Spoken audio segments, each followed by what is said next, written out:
Эфир абхазского телевидения продолжает русская служба новостей. Здравствуйте. Сегодня в выпуске. В памяти Виктора Гацака в Академии наук Абхазии открылись вторые международные научные чтения под названием «Традиции во времени». Международный стандарт ГАИ приступила к выдаче регистрационных паспортов автотранспортных средств нового образца. Преступный бизнес, обвиняемые в сбытии наркотического средства в особо крупном размере, предстанут перед судом.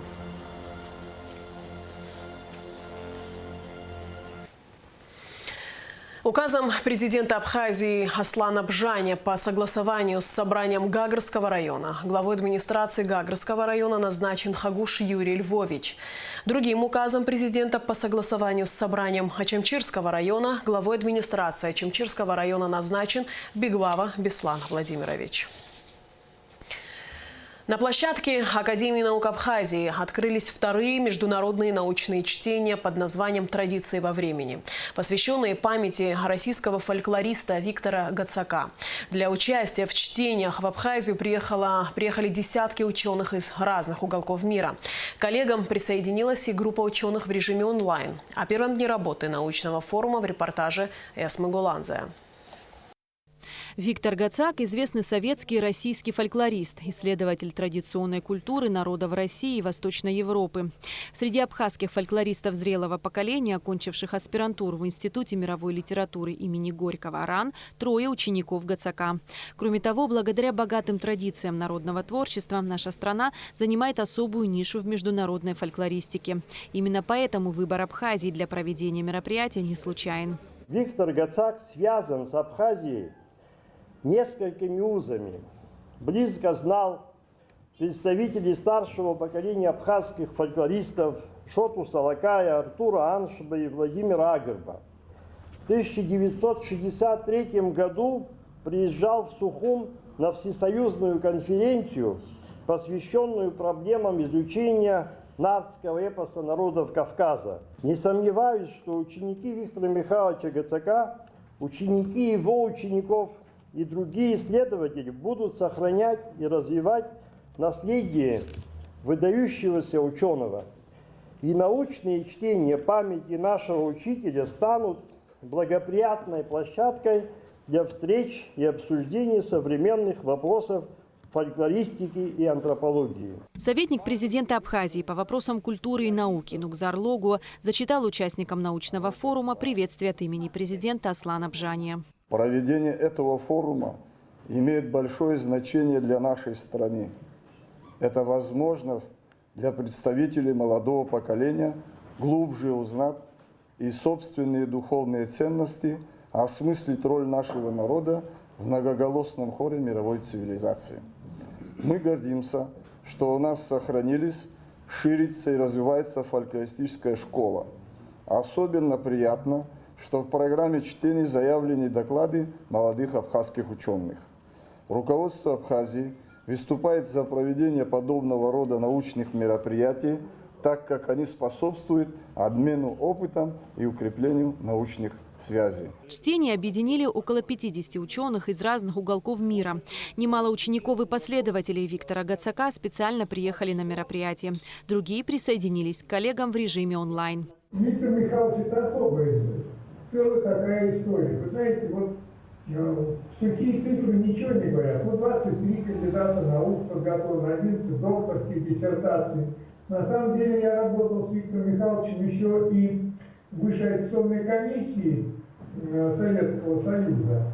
Вы представляете, Виктор Михайлович читал все диссертации, которые были посвящены фольклору в нашей стране на протяжении многих лет, для того, чтобы быть в курсе того, что делается в разных регионах Советского Союза, нашей громадной в то время страны, со всеми нашими республиками, с тем, чтобы иметь возможность помогать растить кадры. С докладом «Слово об учителе» выступила проректор по научной работе АГУ, доктор филологических наук Джульетта Адлейба. Она рассказала о значимых фактах биографии Виктора Гацака, его научных трудах и достижениях.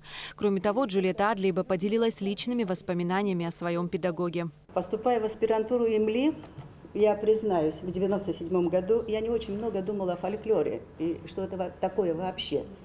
Так получилось немного спонтанно. И меня не очень напугала крайняя настороженность незабвенного Уздят Башировны Далгат, которая, услышав формулировку темы моей будущей диссертации, твердо, как это умела только она, заявила Виктору Михайловичу: это маловыполнимая задача, подобного опыта исследования еще нет, не стоит топить девочку.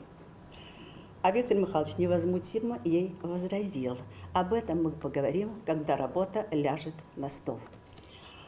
Это была для меня первая интрига, а их было немало в дальнейшем. Так исподволь и незаметно, не давлея, но вовлекая в текст и в работу, Виктор Михайлович проводил свою тонкую наставническую работу.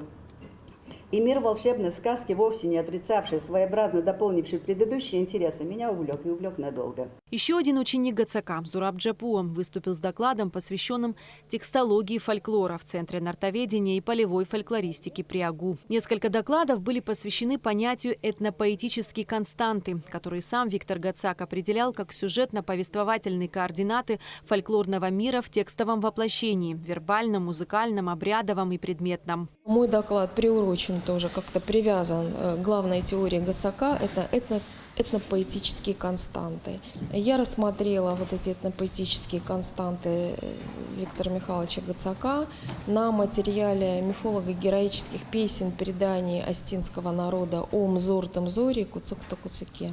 Хочу сказать, что для всего Кавказа понятие чести, совести, долга являются основополагающими.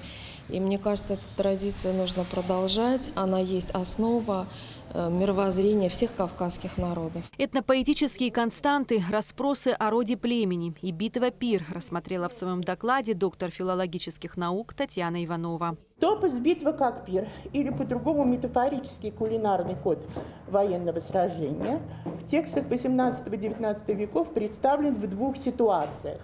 Первое – в насмешливых словах русского солдата или военачальника, направленных в сторону противника. И второе – в словах персонажа, воспринимающего свое ранение или тяготы военной жизни в кулинарных образах. Международные чтения традиций во времени, посвященные памяти Виктора Гацака, продлятся до 4 июня. Эсма Гуланзе, Зору Бигвава, Абхазское телевидение. Премьер-министр Абхазии Александр Анкваб обсудил с вице-премьером, министром финансов Владимиром Делба результаты работы за 5 месяцев текущего года. С 1 января в бюджет республики поступило налоговых и неналоговых доходов 2 миллиарда рублей, что на 23% больше уровня этих же показателей в 2020 году. Как отметил Владимир Делба, наблюдается поэтапный и устойчивый рост собственных доходов. Главной целью всех расходов остается финансирование социальных обязательств, обеспечение нужд системы здравоохранения. Владимир Делба также сообщил, что Минфин приступил к процессу поэтапного погашения задолженности государства перед компаниями. Александр Анкваб обсудил результаты работы за май 2021 года и с руководством ГТК. По состоянию на 1 июня по линии работы таможенных органов в бюджет зачислено платежей на сумму 209 миллионов рублей.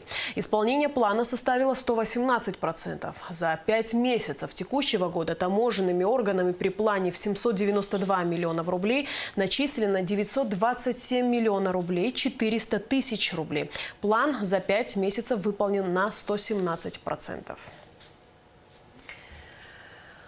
ГАИ приступила к выдаче регистрационных паспортов автотранспортных средств нового образца. Стоимость техпаспорта на 40 рублей больше прежнего, что в общем составляет 822 рубля.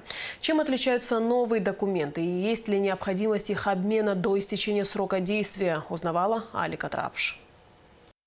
К концу мая текущего года госавтоинспекция приступила к выдаче регистрационных паспортов автотранспортных средств нового образца. И уже порядка 700 человек обменяли старые техпаспорта на новые. Новые образцы бланков в формате ID-карты были утверждены постановлением Кабмина еще от 23 сентября 2019 года. Документ представляет собой комплект, состоящий из бланка свидетельства о регистрации автотранспортного средства, установленного формата с нанесенным на него полиграфическим оформлением и голографического ламинационного пакета. Постановлением Кабинета министров от 23 сентября 2019 года приняты новые образцы бланков формата ID-карты, разработаны нашим давним партнером Первым печатным двором в городе Москве, которые защищены 8 степенями защиты на сегодняшний день и отвечают всем форматам качества и защищенности Международной конвенции. Документ о регистрации автотранспортного средства обеспечен защитой, в том числе нумерацией бланка строгой отчетности с отображением ультрафиолетовым и инфракрасном излучении. Также на документе стоит специальный QR-код, что исключает возможность подделки. Наш инспектор распечатал данное свидетельство о регистрации. Здесь заявление у нас остается и старый техпаспорт, то есть человек хотел поменять на новый бланк. Заявление остается у нас, новый бланк мы. Здесь такая пленка идет специально. Ставится сюда, мы потом ее ламинируем. То есть старый бланк поменять на новый там примерно занимает минут 20. Гражданин приезжает на своем транспортном средстве, заезжает в ангар, у нас осматривает машину, получает нам заявление. С этим заявлением, с паспортом и уже оплаченной квитанцией обращается к нам. Принимаем документы, вот минут 20 все это готовится. После ламинации у нас есть такое оборудование, ставится вот сюда.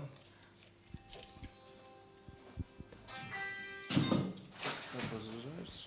И потом уже в дальнейшем выдаем. Данный проект не несет за собой каких-либо расходов со стороны государства, так как по большей части реализуется с использованием имеющегося в базе МВД оборудования с небольшим усовершенствованием. При этом стоит отметить, что начало замены новых бланков не означает необходимость замены ранее выданных. У нас нет никакой цели, чтобы повысить количество замены, ускорить его или как-то. Абсолютно нет. Все наши старые документы, которые мы ранее выдавали, они действительны, они признаются нашим стратегическим партнером Российской Федерации.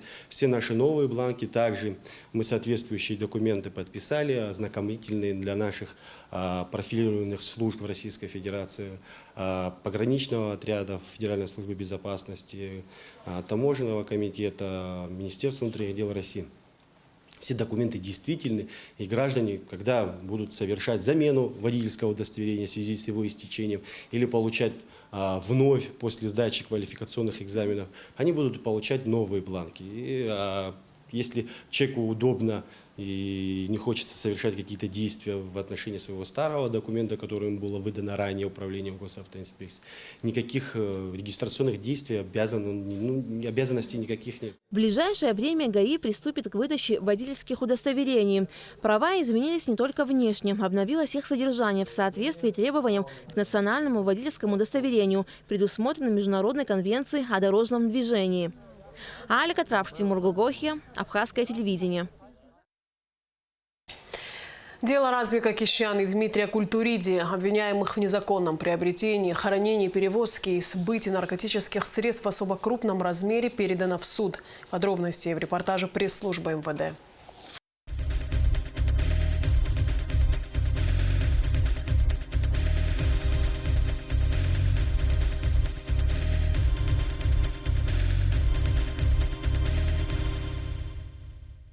В конце марта текущего года сотрудники Управления по контролю за оборотом наркотиков совместно с СОБР МВД Абхазии задержали 2 граждан России, один из которых находил товар, а другой вывозил за пределы республики крупную партию марихуаны. Продавали оптовыми партиями растительную отраву туапсинец и сочинец со знанием дела, но вместо больших денег получили большие проблемы с законом.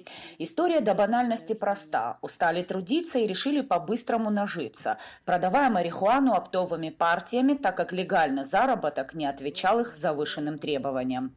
Один занялся незаконным приобретением наркотического средства, а второй – контрабандой марихуаны с территории Абхазии на территорию Российской Федерации с целью передачи травки третьим лицам для последующей реализации. Кищян Размик Багдасарович, имея умысел и осознавая противоправность своих действий, совершил преступление против общественной безопасности и здоровья населения, предусмотренное пунктом В части 3 статьи 224 Уголовного кодекса Республики Абхазия, как незаконное приобретение, хранение, перевозка с целью сбыта наркотических средств, совершенный в особо крупном размере. Пунктом Б части 3 статьи 224 прим. 1 Уголовного кодекса Республики Абхазия как незаконный вывоз из Республики Абхазия наркотических средств, совершенный в особо крупном размере. Частью 1 статьи 29 пунктом В части 3 статьи 224 Уголовного кодекса Республики Абхазия как приготовление к незаконному приобретению, хранению, перевозке с целью сбыта наркотических средств, совершенные в особо крупном размере. Информацию о весьма специфическом бизнесе 48-летнего сочинца Размика Кищан сотрудники УКОН получили в ходе проведения оперативно-розыскных мероприятий. Взяли его сразу, как только наркодилер получил партию травы и собрался вывести ее за пределы Абхазии. Марихуану весом более 3,5 килограмм Кищан приобрел у жителя Туапсе Дмитрия Культуриди, который в этот период временно проживал в селе Нижняя Шера. Гражданин Кищан приобрел у гражданина Культуриди Дмитрия Андреевича в особо крупном размере с целью сбыта наркотическое средство каннабис общей массой более 3 килограмм. Указанное наркотическое средство последний незаконно хранил и перевозил для удобства сокрытия перемещения и перевозки через зону таможенного контроля КПП ПСОУ, спрятав под правым и под левым передним колесами в подкрыльниках, а также в обивке заднего сидения принадлежащего ему транспортного средства. При личном досмотре Дмитрия Культуриди правоохранители обнаружили марихуану общим весом более 2 килограмм. Туапсинец приобрел и хранил растительный наркотик для дальнейшего сбыта Размику Кищан, приезда которого он в тот день ожидал.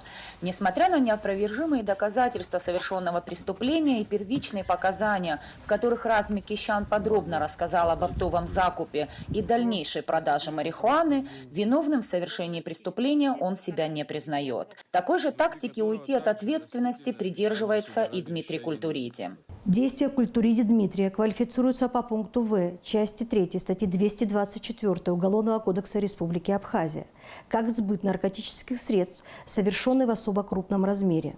Кроме того, Культуриди, имея умысел на незаконные приобретения, хранение с целью сбыта наркотических средств в особо крупном размере, незаконно приобрел с целью последующего сбыта гражданину Кищан 2 полиэтиленовых пакета и 3 заизолированных свертка с наркотическим средством каннабис общим весом более 2 килограмм. По Уголовному кодексу Абхазии за сбыт особо крупной партии наркотика, хоть и растительного, Размику Кищан и Дмитрию Культуриди грозит вплоть до пожизненного срока. Они оба обвиняются в совершении сразу нескольких особо тяжких преступлений.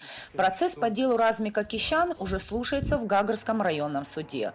Уголовное дело с обвинительным заключением Дмитрия Культуриди передано в суд Гулрыбского района.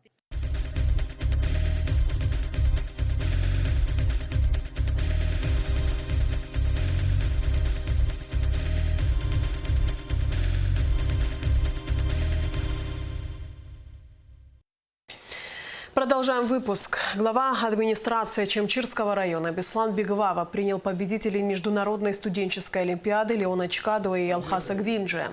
Вручив молодым людям грамоты и денежные вознаграждения, руководитель района пожелал им дальнейших успехов в учебе. Кроме того, администрация Чемчирского района в Международный день защиты детей сделала подарки детям из многодетных семей, проживающих в районе. Наша администрация решила сделать подарки именно многодетным семьям.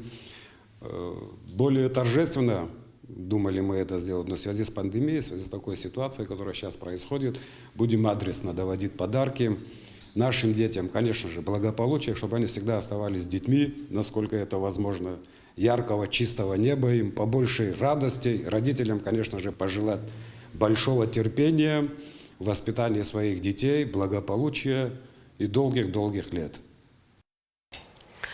Глава администрации города Сухум Беслан Эшба и представители Тамбовского государственного университета, находящиеся в республике с рабочим визитом, посетили Сухумскую вспомогательную школу. Были подведены итоги пребывания делегации из Тамбова, а учащиеся школы представили гостям праздничную программу, подготовленную в честь Международного дня защиты детей. Смотрите репортаж пресс-службы столичной администрации. Глава администрации Сухума Беслан Эшба побывал в Сухумской вспомогательной школе, которую посетила делегация Тамбовского госуниверситета в последний день рабочего визита в Абхазию. Мэр столицы поблагодарил тамбовских гостей за плодотворную работу, за проведенные встречи со школьниками и мастер-классы для преподавателей и тренеров. Мы, как администрация города, будем всячески поддерживать все инициативы, которые будут. Вот по итогам потом нам доложат уже на бумаге, пойдут соответствующие поручения. Несколько выступлений мне удалось увидеть ваших по телевидению, значит, в социальных сетях. Спасибо большое. Видно было, что вы все, что делали от души и от большого сердца. Огромное вам спасибо.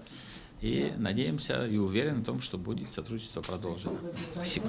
Спасибо. Начальник управления образования столичной администрации Астанда Таркил рассказала, что уже намечен проект договора по конкретным направлениям взаимовыгодного сотрудничества. В дальнейшем примем такое общее решение для того, чтобы на базе наших школ, на базе тамбовских школ проводили методические направления и мероприятия. Проректор Тамбовского госуниверситета, кандидат психологических наук, заслуженный учитель России Ирина Аверина отметила, что в ВУЗе ждут абитуриентов из Абхазии на учебу и преподавателей на повышение квалификации. Я уже сказала коллегам, наверное, приветствие – это обязательная часть культуры абхазского народа. И наш визит – это прежде всего знакомство и почитание такой культуры. Благодарственное послание от нашего ректора, от Владимира Юрьевича Стромова, депутата областной думы, человека, который сегодня думает о том, что и все делает для того, чтобы нам сегодня соединиться, можно так сказать, в единое образовательное государство. Конечно, мы очень ждем детей ваших в наш университет. У нас есть все. Есть ресурс, есть профессорско-преподавательский состав. И самое главное, есть у нас желание. Заместитель министра просвещения Абхазии Ада Кварчели отметила, что образование – магистральное направление политики государства и высказала заинтересованность в сотрудничестве с Тамбовским университетом. Мы живем в 21 веке, век цифровых технологий, век, который породил экономику знаний и высоких технологий. Поэтому главный человек сегодня, главный специалист – это, конечно, интеллектуал. Поэтому наша главная задача – воспитать образованного, умелого, в том числе человека, который бы мог стать конкурентоспособным в глобальном этом пространстве. То есть наше образование должно занять достойное место в глобальном образовательном пространстве, при этом сохранив свое культурное наследие. Глава Сухума Бесланышева вручил благодарственные письма членам делегации Тамбовского государственного университета имени Державина, а также просил передать благодарственный адрес ректору вуза Владимиру Стромову. В свою очередь, тамбовчане поделились, что работать с абхазскими коллегами им было комфортно, так как увидели в них не только коллег, но и единомышленников. В Сухумской вспомогательной школе организовали праздничную программу для учащихся в честь Международного дня защиты детей, на котором присутствовали высокие гости. Участники детской театральной студии «Арлекино» при вспомогательной школе показали музыкальный спектакль по мотивам сказки «Колобок». Воспитанники школы прочли стихи и спели.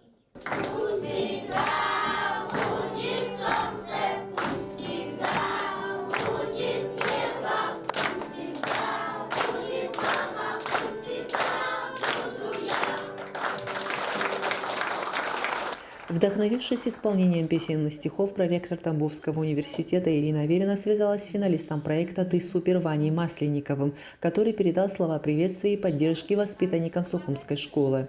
Я сейчас связалась, и поверьте, за 2 минуты с победителем этого конкурса 2018 года, Ваня Масленников.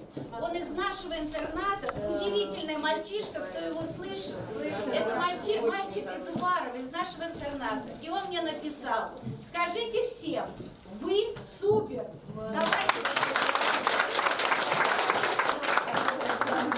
Но позвольте выразить вам, ребята, большое спасибо, что вы сделали, что вы говорите, что вы с нами вместе.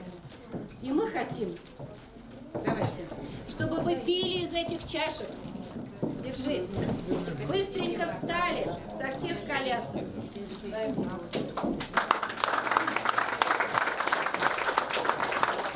В завершении, в честь Международного дня защиты детей прошла акция, инициатором которой стали воспитанники школы. У входа в школу появилось еще одно памятное место, которое, по словам сотрудницы учебного заведения СМСАБУА, возможно, сыграет важную роль в жизни горожан и гостей столицы. Дети высадили дерево и соорудили скамью, где расписались от имени героев сказок, их преданных друзей детства. В торжественном открытии приняли участие мэр столицы, члены делегации Тамбовского госуниверситета и директора сухумских школ, которые пришли на встречу в вспомогательную школу. По задумке учащихся школы на этой скамье можно загадывать желание, и оно обязательно исполнится. Мадина Афганба, Амра Мичба, Алика Гухава, пресс-служба администрации города Сухум. В четверг, 3 июня, с полуночи до 18 часов часть Сухума останется без подачи питьевой воды, сообщает столичная администрация. Воды не будет в связи с ремонтом водопровода по Кадорскому шоссе в следующих районах города. Кадорское шоссе, улица Киртава, Турбаза, часть улиц Комсомольское шоссе и Братьев Зонтария. Ну и в конце выпуска традиционно о погоде. По сообщению Гидромедцентра, в четверг, 3 июня, в Абхазии ожидается облачная погода с прояснениями. Ночью и утром умеренный дождь, переходящий в ливневый с грозой. Температура воздуха ночи плюс 11-16, днем 17-22. Температура морской воды плюс 18.